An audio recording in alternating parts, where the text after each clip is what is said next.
يضلل فلا هادي له أشهد أن لا إله إلا الله وحده لا شريك له وأشهد أن محمدا عبده ورسوله لا نبي بعده اللهم صل وسلم وبارك على نبينا ورسولنا وحبيبنا وشفيعنا ومولانا محمد صلى الله عليه وآله وسلم وعلى آله وأزواجه وذريته ومن تبعهم إلى يوم القيامة.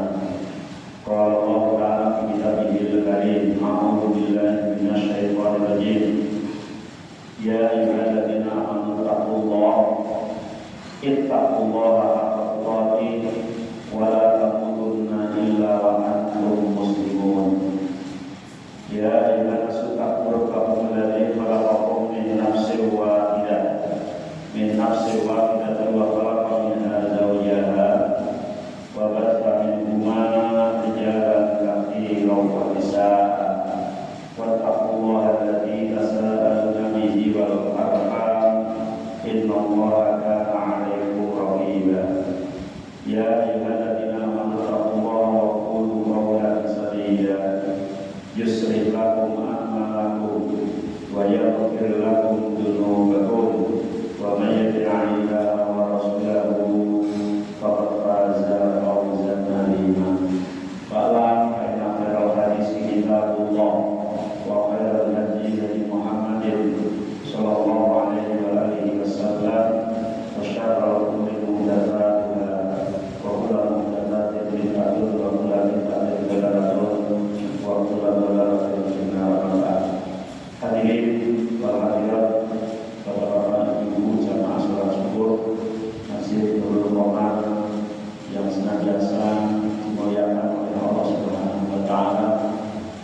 Bapak Ketua Takmir, Bapak Kiai Isnaji yang kami muliakan beserta stafnya, alhamdulillah wasyukurillah, puji dan juga syukur mari kita panjatkan kepada Allah Subhanahu wa taala yang telah memberikan kepada kita nikmat, rahmat, taufik, hidayah, inayah, pertolongan kepada kita semua sehingga pada pagi hari ini alhamdulillah kita bisa memenuhi panggilan Allah melaksanakan sholat subuh berjamaah tanpa ada halangan sebab apapun, dan juga kita ikut thalabul ilmi. Semoga amal ibadah kita senantiasa dan selalu diterima oleh Allah Subhanahu wa taala, menjadikan dosa-dosa kita diampuni, menjadikan hati kita menjadi lembut dekat dengan Allah Subhanahu wa taala, hidup diberi rezeki yang banyak dan berkah, istiqomah dalam beribadah, dan besok kemudian ketika kita meninggal semoga Allah memberikan rezeki kepada kita yang sangat mulia yaitu husnul khotimah. Amin ya rabbal alamin. Salawat dan juga salam semoga tercurahkan kepada Nabi Muhammad sallallahu alaihi wasallam dan juga kepada para sahabatnya, para keluarganya, serta pengikut setianya terutama yang ada di dalam masjid ini. Amin ya rabbal alamin. Hadirin rahimani wa rahmatullah, kemarin pembahasan yang lalu adalah guru secara global, dan sekarang akan membicarakan tentang guru secara terperinci. Jadi mujmalan wa mufassalan, kemarin secara global, sekarang akan secara terperinci. Mulai dari pertama adalah niat. Niat itu ada dua pendapat. Sebagian ulama mengatakan sebagai rukun dari salah satu ibadah. Sebagian ulama mengatakan bahwa niat itu menjadi syarat untuk sahnya salah satu ibadah. Apa sih bedanya rukun sama syarat? Dalam kaidah fikih disebutkan bedanya rukun sama niat. Kalau ar-ruknu huwa man yatawaqqa'u ala sihhati sayyid bahwa juz'un minhu. Yang disebut rukun adalah sesuatu yang menjadikan salah satu ibadah itu sah. dan ia menjadi bagian dari sesuatu itu rukun, menjadikan ibadah itu sah dan ia adalah menjadi bagian dari sesuatu itu namanya rukun. Kalau kita bilang wudu, membasuh muka itu rukun. Kenapa? Wudu tanpa basuh muka tidak sah. Yang kedua, basuh muka bagian dari wudu. Basuh muka menjadikan wudu itu sah kalau ditinggalkan batal, dan membasuh muka adalah bagian dari wudu itu sendiri. Beda dengan syarat. Kalau syarat bahwa ma'yata'afu lisi hati syai'in bahwa itu justin ini.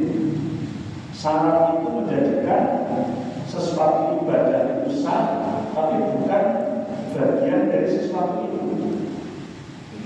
Contohnya, misalnya wudu itu syarat sahnya harus Islam. Orang Muslim wudu kan sah, harus Islam. Tapi Islam itu bukan bagian dari wudu, gitu ya. Islam bukan bagian dari wudu, tapi Islam menjadi syarat sahnya wudu. Ini namanya syarat. Maka Islam bukan mengukur wudu, tapi Islam adalah syarat wudu. Syarat yang lain misalnya air yang suci mensucikan.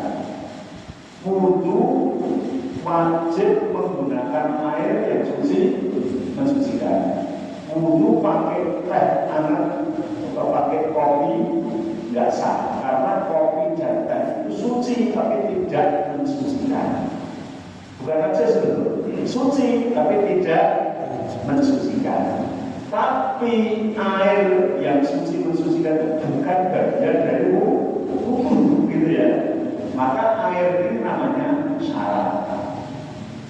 Kalau membasuh muka namanya rukun. Nah sekarang niat itu syarat atau rukun, gitu ya. Niat jelas menjadikan ibadah sesuatu itu sah, tanpa niat tidak sah. Innamal a'malu binniyat. Sesungguhnya semua amal itu tergantung niatnya. Artinya kalau tidak pakai niat tidak sah. Tapi pertanyaan kedua, niat bagian dari amal itu tidak. Kalau yang mengatakan niat bukan bagian dari amal, berarti niat itu salah. Niat itu salah. Tapi kalau yang mengatakan niat itu bagian dari amal, niat itu sudah termasuk amal, maka berarti niat menjadi rukun. Ya. Dari kalangan Syafi'iyah lebih menguatkan bahwa niat adalah bagian dari amal. Ya. Berarti niat itu rukun. Niat itu sama dengan membasuh muka, membasuh kaki, mengusap kepala, membasuh tangan. Bukan sama dengan Islam dan air yang suci mensucikan. Tapi baik niat itu jadi rukun ataupun niat itu jadi syarat, semuanya wajib adanya. Tanpa niat ibadah itu tidak sah. Azmul qalbi ala fi'lil wudu imtisalan likamillah ta'ala. Niat itu hatinya punya tujuan bahwa sedang menghilangkan hadas karena melakukan perintah Allah. Saya kira semua orang itu basuh muka ketika bangun tidur. Tapi basuh muka itu jadi wudu atau tidak, yang membedakan adalah niat. Gitu ya. Meskipun dia basuh muka sampai saparnya, dia basuh tangan, dia basuh kaki, misalnya ditanya dengan apa yang Pak? Dia selalu baik, dia kan nggak begitu. Meskipun pelaksanaannya sama, ketika dia tidak niat, maka tidak menjadi ibadah wudu. Sama dengan mandi, sama dengan mandi. Hari ini hari Jumat, dengan tadi pagi bangun subuh terus mandi, bangun tidur terus mandi, jangan lupa gosok gigi. Tapi ketika ditanya kenapa kok mandi, ya biasa baik, esok-esok segera mandi, maka mandinya tidak berpahala. Pak Istati kok mandi kenapa? Ya, tadi malam kerja bakti sama istri. Ya. Terus mandi itu kok tidak double sekalian hari ini hari Jumat, mandi junub plus mandi Jumat. Mungkin pelaksanaannya sama yang mandi di saat itu sama. Yang namanya mandi yang mengguyur air ke kepala sampai kaki, tapi yang pakai niat tadi adalah jadi nilai ibadah, yang tidak ya hanya nilai mandi saja, dapat segernya saja. Itulah niat. Niat. Allah berfirman bahwa minu illa liya'budullaha mukhlishina lahu dinan hunafa. Tidaklah diperintah seseorang itu kecuali untuk beribadah pada Allah dengan ikhlas, dengan murni hatinya. Niat apapun ibadah yang kita lakukan, bentuknya, jenisnya, modelnya, semuanya kita patuh dalam rangka mengikuti perintah Allah, perintah Rasulullah Shallallahu Alaihi Wasallam. Bahkan kadang-kadang ada ibadah itu sih sarana prasarana itu berat, pelaksanaannya enteng. Tapi itu dalam rangka menyembah Allah, ibadah kepada Allah ya sudah, kita patuh saja. Apa contohnya? Contohnya balang jumroh. Ketika haji itu balang jumroh, lempar jumroh dari haji reguler yang kebetulan tendanya itu dapat di Mina Jadidul Jadid. Mina Jadid kan Mina baru, Jadidul Jadid itu hanya naik Mina yang paling baru. Itu kalau jalan kaki itu 6 kilo, jalan kaki nggak ada sepeda listrik. Nggak tahu kalau besok boleh bawa sepeda listrik, nggak bisa. Jalan 6 kilo. 6 kilo itu kalau dari sini separuh sampai rumah saya pada sini, separuh sampai rumah saya. Jalan sampai situ hanya melempar kiri bluk Bismillahirrahmanirrahim, bluk Bismillahirrahmanirrahim, bluk Bismillahirrahmanirrahim, 7 kali selesai pulang lagi. Itu kan kalau bahasa rasio kan orang bluk 6 kilo lempar batu itu. Kalau sudah gede-gede lu baru lempar bluk ya orang. Utang lemparnya pengen piro malam ya udah. Meskipun sarana berat, pelaksanaannya ringan, ya itulah ibadah. Kita sebagai hamba Allah dan umat Rasulullah sami'na wa ata'na. Ada ibadah itu yang mungkin dirasa berat bagi orang yang belum membiasakan. Itu ketika sami'na wa ata'na, itu perintah Allah. Apa itu? Puasa kemudian. Orang itu makan kuarit terbit fajar hingga terbenam matahari. Tapi di Indonesia itu jam 4 terbit itu terbenam jam setengah 6. Nek setengah 5 terbit itu maghribnya ya jam 6. Puasanya kurang lebih 11 jam. Kemarin saya ke Mekah itu subuh jam setengah 4, maghrib jam 9. Wah, ini proses marah kan. Dan jamaah Isya itu hampir jam 10 pulang jamaah Isya mau makan buka surah rumah terus jam 10. Ya Allah, ya Rabbi. Dan meskipun berat seperti itu, kalau kita biasakan juga ya biasa. Setelah 4 jam 3 lebih dikit udah subuh ya bisa bangun. Kalau yang tidak membiasakan subuh jam itu ya lagi sami'na wa ata'na. Ini orang ibadah sing kepenak. Ibadah sing kepenak. Kuwi memang ibadah, niat ibadah ya jadi pahala. Contohnya mau ngecek nom nanya kumpul di bojone itu kepenak seneng berpahala. Kalau ngomong terus kok kadang-kadang ngomongnya berat.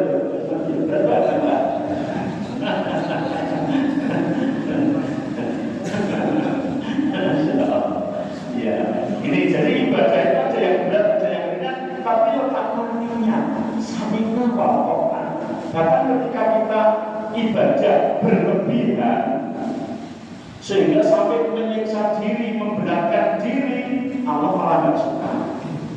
Misal dengan tiap malam sholat malam, terus habis isya sampai subuh nggak pernah tidur, Allah suka kan? Nggak suka gitu, nggak suka Allah gitu ya. Dengan puasa terus bangun puasa terus orang-orang ini disenangi Gus Indra ya tetap puasa terus, tidak baik ya. Ada orang bujang terus nggak mau nikah dalam rangka mendekatkan diri kepada Allah, bagus dan bagus. Itu namanya bunuh berlebihan. Maka ibadah ya ada ukurannya, ada aturannya. Urusan duniawi ya ada ukurannya, ada aturannya. Apapun ketika melakukan perintah Allah, maka itulah ibadah. Sama misalnya ketika kita bepergian bulan Ramadan, bepergian Mbak Esnadi pergi ke mana? Cilacap kemana? Ke Bumen gitu ya. Nah terus memang lama mampir Solo. Nah siang-siang itu Mbak Esnadi ketua takut berjenur rumah poso. Ya apa-apa sakit. Itu kan Qurannya jelas kok. Faman kana minkum maridun aw ala safarin fa iddatun min ayamin. Kalau kamu sakit atau kamu bepergian bulan Ramadan boleh tidak puasa jika di hari yang lain. Enak kan bapak begitu pak? Jangan tak pernah puasa begitu. Enggak puasa itu melakukan perintah Allah. Sholat zuhur ternyata 2 rakaat, sholat asar 2 rakaat di perjalanan. Oh itu melakukan perintah Allah. Sholat asar dilakukan di waktu zuhur gitu. Sholat itu kan asar kok dan zuhur. Oh namanya jamak takbir kan gitu. Terus saya zuhur orang sholat saya tadi puasa. Oh bepergian namanya jamak takbir. Semua kalau mengikuti aturan yang ada adalah ibadah, tergantung niat yang dipasang dalam hati. Maka niat itu ilmu.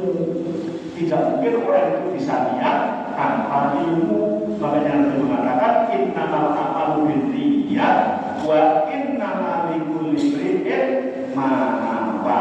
Sesungguhnya sahnya sebuah amalan tergantung niatnya, dan seseorang akan mendapatkan apa yang dia inginkan. Kemudian an-niyah mahalluha fil qalbi. Sekarang kita ditanya, niat itu tempatnya di mana? Maka niat itu tempatnya di hati. Maka ibadah itu ada yang mengandung 3 hal. Mengandung unsur hati, mengandung unsur lisan, mengandung unsur anggota badan. Misalnya sholat, niat unsur hati, Fatihah, takbir, tahiyat, salam, unsur lisan, rukuk, iktidal, sujud, duduk, unsur anggota badan. Maka seharusnya tidak dibolak-balik. Kita menempatkan posisi pada tempatnya masing-masing. Niat di dalam hati, takbir Fatihah di dalam lisan, rukuk sujud di dalam anggota badan. Maka niat tempatnya adalah hati. Mahalun niat al-qalbu dunal lisan bintifati a'immatil muslimin fi jami'il ibadah. Niat tempatnya di dalam hati dalam seluruh ibadah, bukan di lisan. Sehingga kalau ada orang niat lisannya tapi hatinya tidak niat, maka ibadahnya tidak sah. Saya gambarannya yang lain supaya mudah untuk tercerna. Ada seseorang, semoga di Nurul Komar ada seseorang suami istri itu kodarullah istrinya itu tekun, solihah, tapi suaminya jebret-jebret, ya. Di Nurul sama aja, ya. Anak dua hebat. Islam tidak ada. Ini juga di sana, Amerika sana. Jadi ada suami istri, istrinya suami kuat banget, suaminya masih jebret-jebret. Ya nggak apa-apa, sebenarnya jadi solih, ini cerita. Kemudian setelah dia nikah, ternyata tidak lama kemudian masuk bulan Ramadan. Karena bulan Ramadan kewajiban orang Muslim adalah puasa. Dan istrinya sudah biasa puasa itu berdoa, gitu ya. Lulusnya sekolah ya sekolah agama, bahkan dia hafidzah. Tapi kalau dapatnya sepatu namanya judul, ya Islam. Tapi berbeda tadi ya, sholat sak kobri, sak gelemi, poso ya sak gelemi, kadang-kadang ya separuh ya potong. Ya pada saat malam pertama Ramadan digugat sama istrinya, Mas, sahur Mas, sahur. Jadi di luar ini berdogol, misalnya orang poso, rasanya tapi nek aku ora gelem tandur poso mesti bojoku nesu. Aku iso dijak cerai, istriku dalam cerai. Mau aku gelem terus dia mau mangan sahur. Ning jero atine mun ning kantor ono kantin aku tetep arep mangan ning kantor. Sing penting bojoku ora perok. Ngono pernah terus sahur. Dan setelah sahur dituntut sama istrinya, ayo Mas, niat bareng Mas, ya, ngawaiku, sauma, gotil, anak dari, fardi syahri, Ramadana, lillahi ta'ala, ya boleh kayak gitu. Nah, setelah itu, terus sholat subuh dia berangkat, nah, kantor sekitar jam 9 ngopi jebul kantine tutup wong poso pertama kali ngopi malah tutup siap makan siang wong senengane poso yo rasane sekolah sing wong dodol ora ono marang belajar metu gadok akhire dhewe ora mangan ora ngombe terus mangan ngombe poso wis tekan omah buka bareng bojone monggo Mas dipun magrib kopine ese jarete wae wis sajiake buka donga Allahumma lakasuntu wa rizqika atartu wa bika amantu ya ba'du bukan doa wae bocor kabeh mangan bismillahirrahmanirrahim. Ya jadi pertanyaan puasanya si suami ini sadar nggak sih sadar tidak seharusnya tidak niat tadi sudah kala itu semua tentang lesannya artinya jangan nanti jika saya akan ngopi akan makan siang niatnya dia tidak niat puasa meskipun lesannya ngomong harus puasa. Nah ini gambaran niat itu di hati bukan di lesan. Kalau yang diucapkan dalam lesan kok sesuai dengan apa yang ada di hati ya sama. Tapi kalau yang di lesan dan di hati tidak sama, maka puasanya tidak sah. Ini gambaran sing elek. Ono gambaran sing apik, Pak Istandi. Gambaran sing apik, bukan gambaran elek. Wong dengan orang poso kok tidak bojone kan elek. Nah, sebut orang muka orang malu. Memang gambaran sing apik ini. Nggih. Misalnya Gus Indra di kantor kono ditugasi luar kota, tugasnya sore. Gus Indra besok keluar kota mengerjakan pekerjaan di Surabaya. Dan itu loh siang. Bos berangkat jam berapa? Berangkatnya setelah sahur. Setelah sahur baru berangkat. Itu artinya Gus Indra di rumah wayah sahur dibangunkan sama istrinya sahur terus aku mau poso mau keluar untuk orang kosong. Dari Surabaya itu orang Purwodadi mampir warung perbatasan Purwodadi itu negara asing sebenarnya kalau ada. Nah, itu kalau nah perbatasan itu nanti terminal kiri menuju Bajasa itu negara sebenarnya.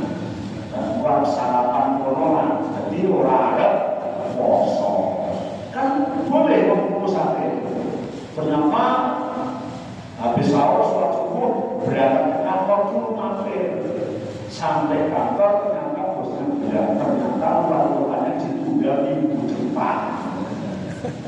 Ditunda minggu depan kan tidak jadi berangkat. Terus dia ketika nanti puasa sampai sore sadar tidak sah. Puasa wajib itu harus niat sebelum subuh. Padahal dia sebelum subuh niatnya tidak akan puasa. Maka ini termasuk bagian dari hal yang membatalkan puasa. Nah, itu. Jadi niat letaknya di dalam hati.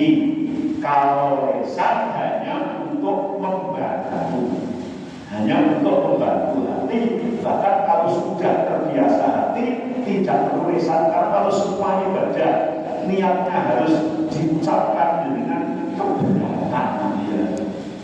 Untuk kadang-kadang yang kelima diucapkan dengan ini, wudhu, sholat, kosong, paling-paling tambah zakat.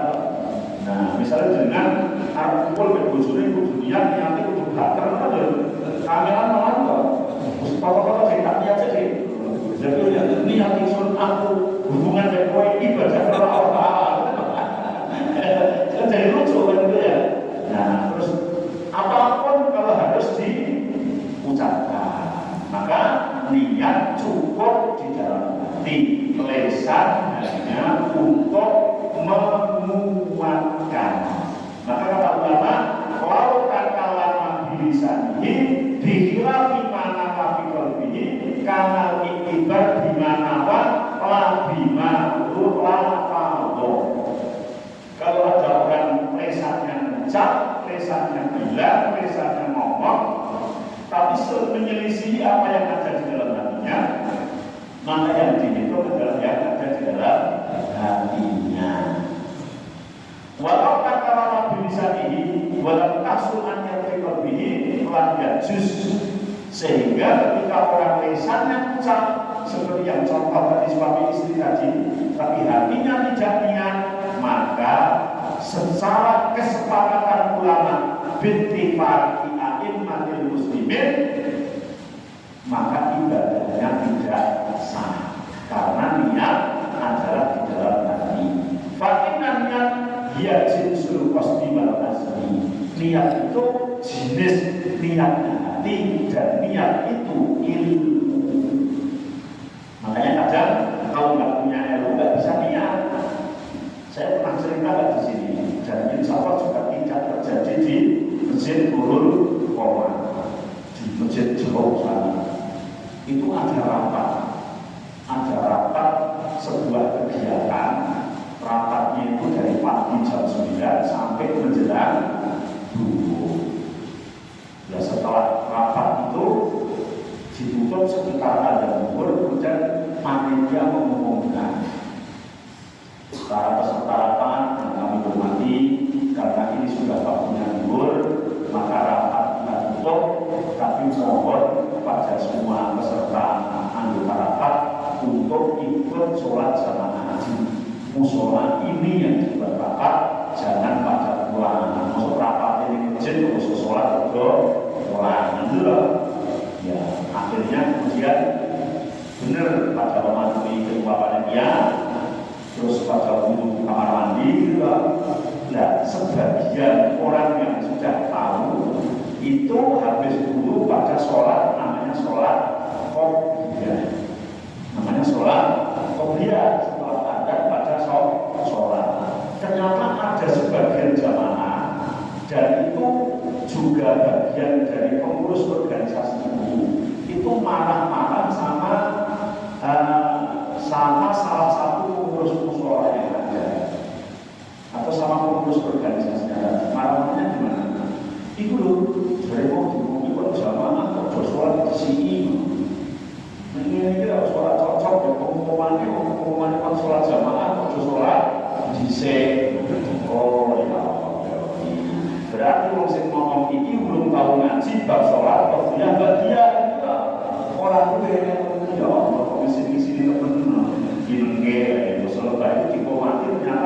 wong sing mau sholat melu sholat. Nah, oh ini nesu-nesu, apa aku nesu kok mau sholat melu. Berarti dia tidak tahu sholat sebelum jamaah zuhur itu sholat apa, tidak tahu. Misalnya jadi melu sholat, ya rasa sholatnya. Kan sering tak pernah jadi sholat apa, juga belum kali. Sholat kok melu gitu ya. Berarti dia tidak niat. Ditanya niatnya gimana, mumet orang ngerti kok. Makanya kita harus belajar.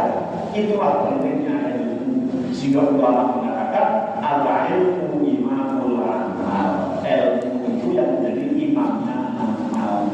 Orang kalau sudah tahu ilmunya, ngerti ilmunya, belajar ilmunya, tidak akan bingung di dalam menghadapi permasalahan-permasalahan yang banyak. Maka ilmu yang penting. Maka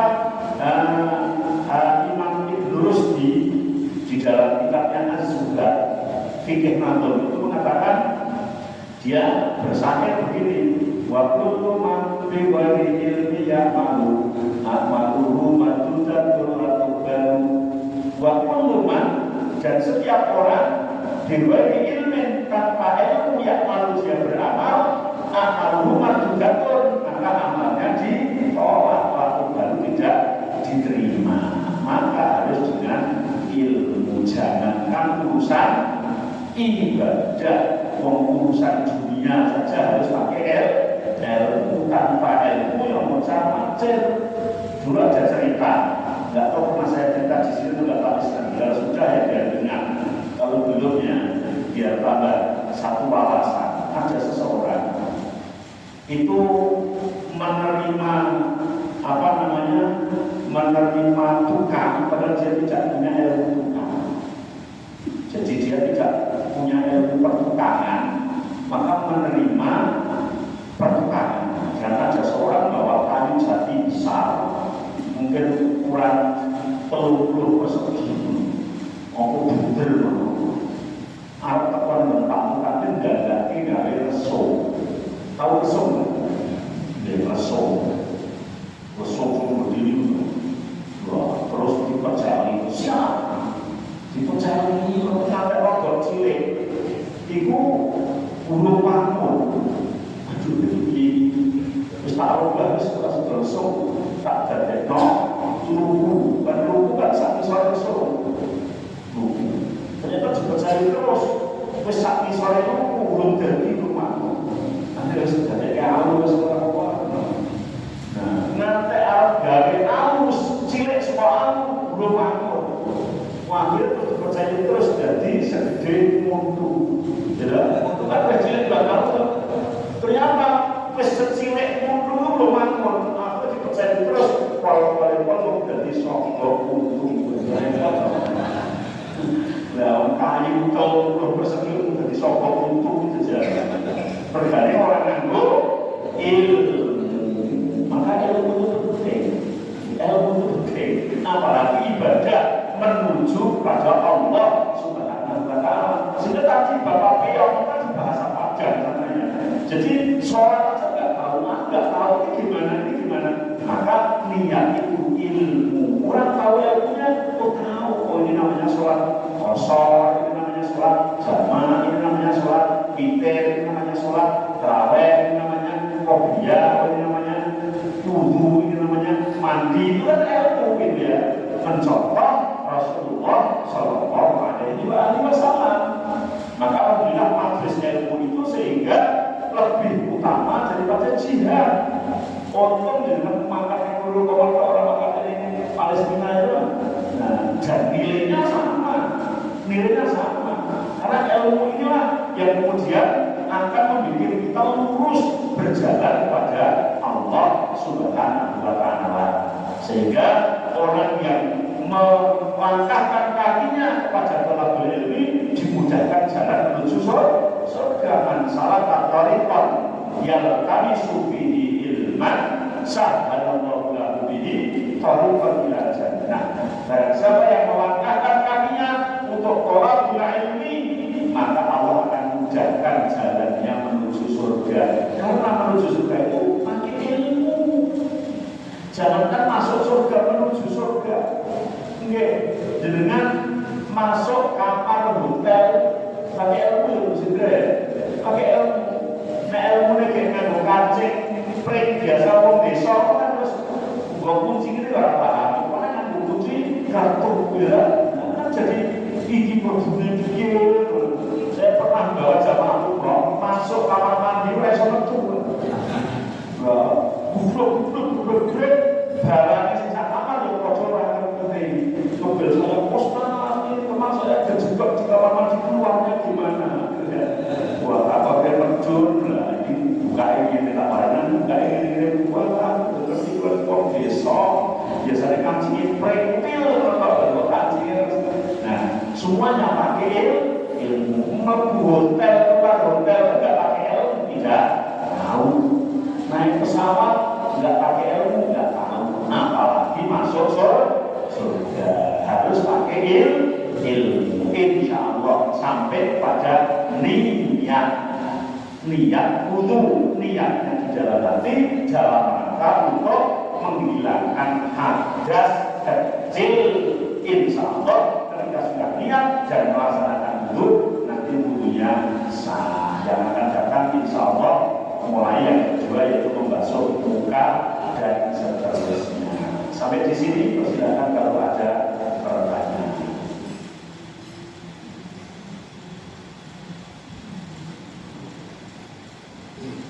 Silakan mungkin dari bapak-bapak